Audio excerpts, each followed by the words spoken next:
हम जब अध्यक्ष थे तो कहाँ जीत पाई वो एमसीडी। जो 70 में 67 विधायक रखी थी वो 272 में 67 पार्षद नहीं रख पाई। और सांसद बने, 2 बार से यहाँ से सांसद हैं। जी जी। तो स्वाभाविक रूप से इमोशंस काम करता है। तो आपको कहीं एडजस्टमेंट में दिक्कत आती है कि नहीं आती है? नहीं, हमारा स्वभाव एडजस्टिंग है। एडजस्ट कर ले जाते हैं। हाँ। अच्छा, ये बताइए कि सुन रहे हैं कि काफ़ी लोग इधर से स्टेट में शिफ्ट हुए हैं, मंत्रिमंडल में परिवर्तन होगा, हालांकि काफ़ी कम समय बचा है। मनोज तिवारी जी भी 2 बार के सांसद हैं। देखिए, अब कल्चर ही बदल गया है राजनीति का जी। अब तो किसी ने, मुझे नहीं लगता है कि किसी को बहुत चाहत है कि हम मंत्री बने। सबसे लेटेस्ट आपने क्या लिखा और क्या गाया, उस पर तो बात होनी चाहिए। नहीं, अभी हमने एक गीत लिखा है जी कि जनता ने उमड़ के बोला अब रंगले बसंती चोला, सड़क बनेगी पुल भी बनेगा होगा बम बम भोला, जनता ने उमड़ के बोला अब रंगले बसंती चोला। हम कथा सुनाते राम सकल गुण राम की, हम कथा सुनाते राम सकल गुण धाम की, ये रामायण है पुण्य कथा श्री राम की। नमस्कार, इन खबर पॉडकास्ट के बतकही कार्यक्रम में आपका स्वागत है। हमारे साथ हैं गायक, एक्टर, बीजेपी के सांसद मनोज तिवारी जी और मैं खुद विद्याशंकर तिवारी हूँ।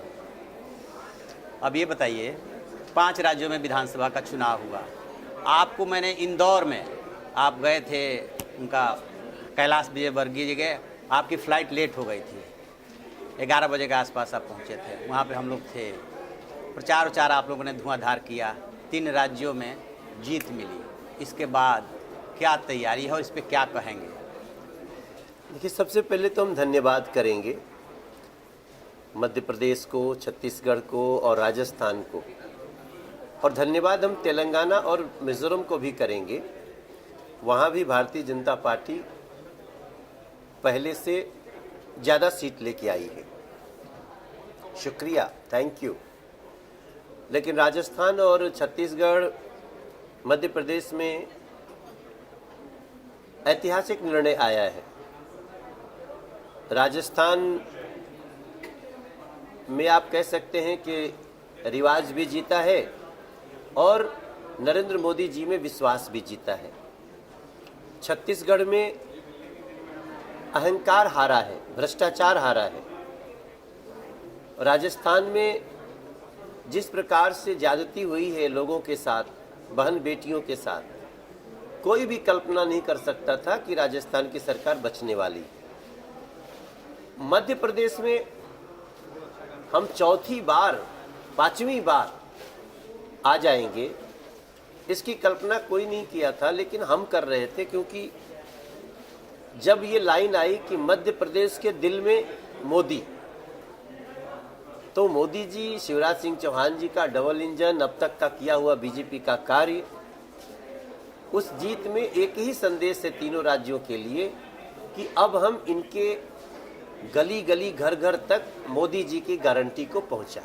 यूपी और जिस दिल्ली से आप सांसद हैं, वहाँ का क्या माहौल है? क्योंकि यहाँ पे देखते हैं कि आप लोग खूब जोर लगाते हैं, दिल्ली में मौका आता है तो आप बाजी मार ले जाती है। नहीं, ऐसा नहीं है कि हर जगह बाजी मार लेती है।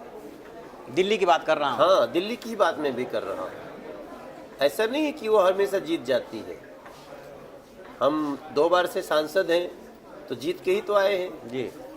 और दूसरे चुनाव भी हम जीते हैं। जब वो 70 में 67 सीट लेके आए थे तो 2.5 साल बाद एमसीडी में उनको हरा दिया था। 67 पार्षद नहीं आए उनके। विधानसभा और नगर निगम की मैं बात कर रहा हूँ। हाँ, तो नगर निगम में तो हम उनको कई बार हराए। इसलिए देखो क्या होता है भैया, विद्या भाई, कि जब हम बात करते हैं तो हमको याद नहीं रहता है। हम विधानसभा, हमारे दिमाग में रहती है कि विधानसभा में आम आदमी पार्टी जीती है। हमारे दिल्ली में हम जब अध्यक्ष थे तो कहाँ जीत पाई वो एमसीडी। जो 70 में 67 विधायक रखी थी वो 272 में 67 पार्षद नहीं रख पाई।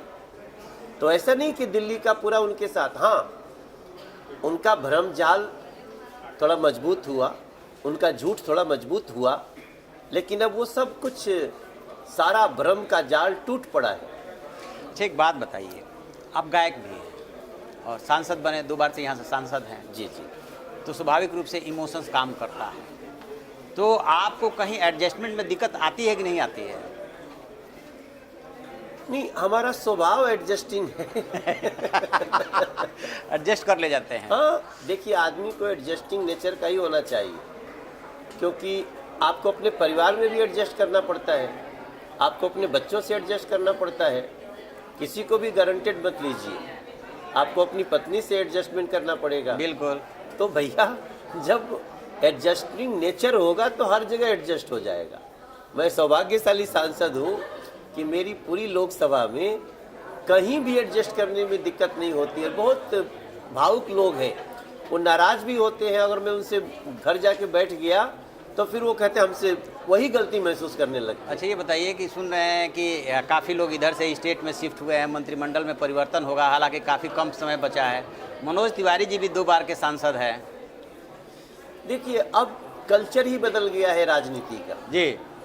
अब तो किसी ने, मुझे नहीं लगता है कि किसी को बहुत बहुत चाहत है कि हम मंत्री बने, क्योंकि जो काम आप मंत्री होकर के करते हैं वही काम अपनी लोकसभा के लिए आप सांसद होकर भी कर सकते हैं, क्योंकि आपके पास नरेंद्र मोदी जी है, नरेंद्र मोदी की गारंटी है, नरेंद्र मोदी की नीति है, नरेंद्र मोदी जी का विजन है, और वो सबका साथ सबका विकास सबको विश्वास में लेते हुए सबके प्रयास से है।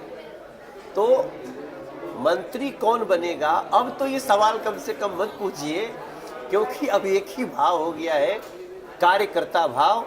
देश को, समाज को अगर कुछ कंट्रीब्यूट करने आए हो तो जिस स्तर पे भी कर रहे हो करते रहो, विश्वास करो, नरेंद्र मोदी जी हैं, जो भी आप समाज के लिए अच्छा सोचेंगे वो करके दिया जाए। आपने दिल्ली का जिक्र किया कि आप थे तो नगर निगम में जीते थे, तो क्या आपको लगता है कि दिल्ली में जिस तरीके से युवा नेतृत्व चाहिए और जो जिस तरीके से यहाँ का माहौल बदल सके, ऐसे नेतृत्व की ज़रूरत है? एक बार फिर मनोज तिवारी की ज़रूरत है।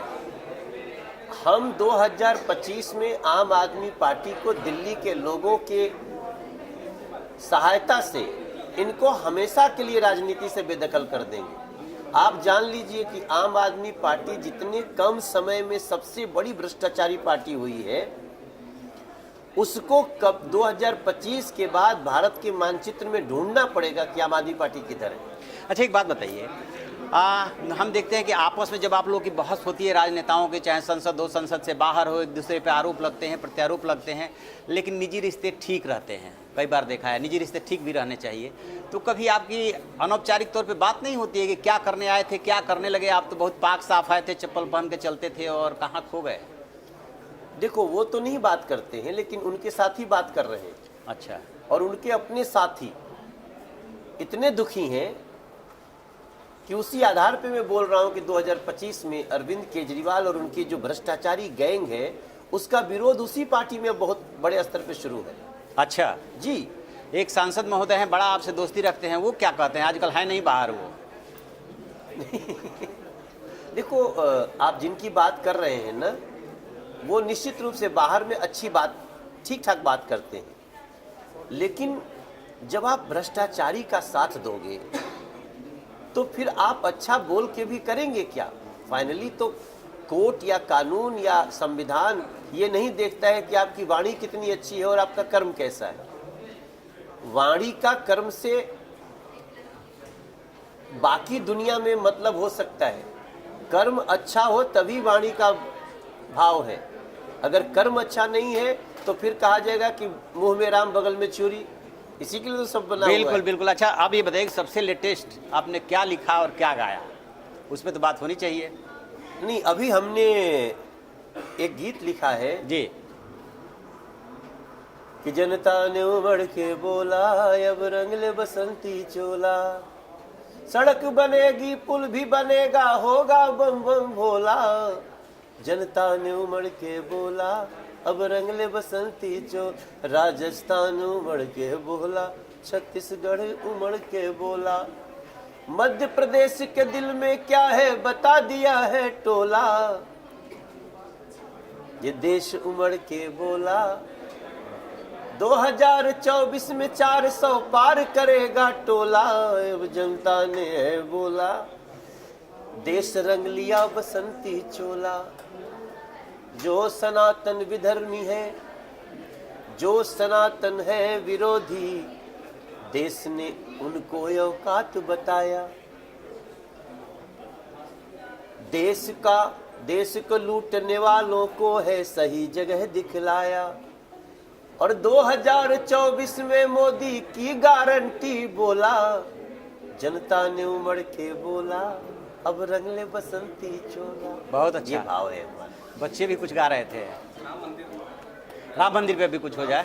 नहीं, राम मंदिर पे हम 1 तारीख को एक बहुत बड़ा गाना रिलीज कर रहे हैं। अच्छा। और उसको आप भी अपने चैनल से थोड़ा सा प्रमोट कर दीजिए। ठीक है, तो हम आएंगे आपके पास। थैंक यू भाई। ठीक है, विद्या भाई। शुक्रिया।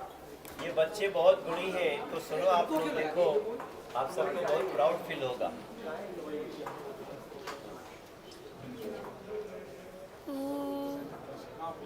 ओम श्री महागणाधिपते नमः। ओम श्री उमा महेश्वराभ्यां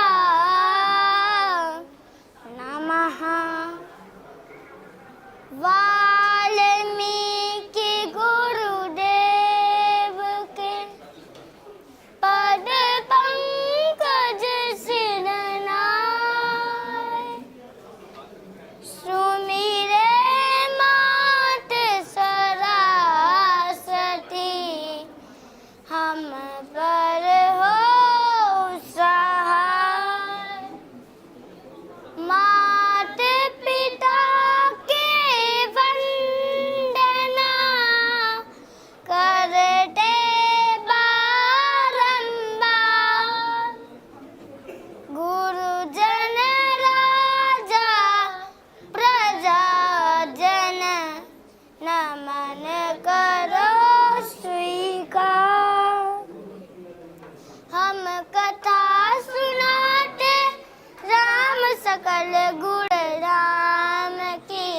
हम कथा सुनाते राम सकल गुण धाम की। ये रामायण है पुण्य कथा श्री राम की। ये रामायण है पुण्य कथा श्री राम की। ये हमारे इन बच्चों ने ये पूरी गाते हैं, पूरी रामायण की कथा आप सबको सुनाते हैं। कुछ ऐसे लोगों को हम लोग भी सपोर्ट करते हैं। आप लोग भी ऐसा कुछ करना चाहो तो हम आपको अपना मंच देने को तैयार हैं। हाँ, मतलब हम बोल रहे थे कि ऐसे बच्चों को हम सपोर्ट करते हैं।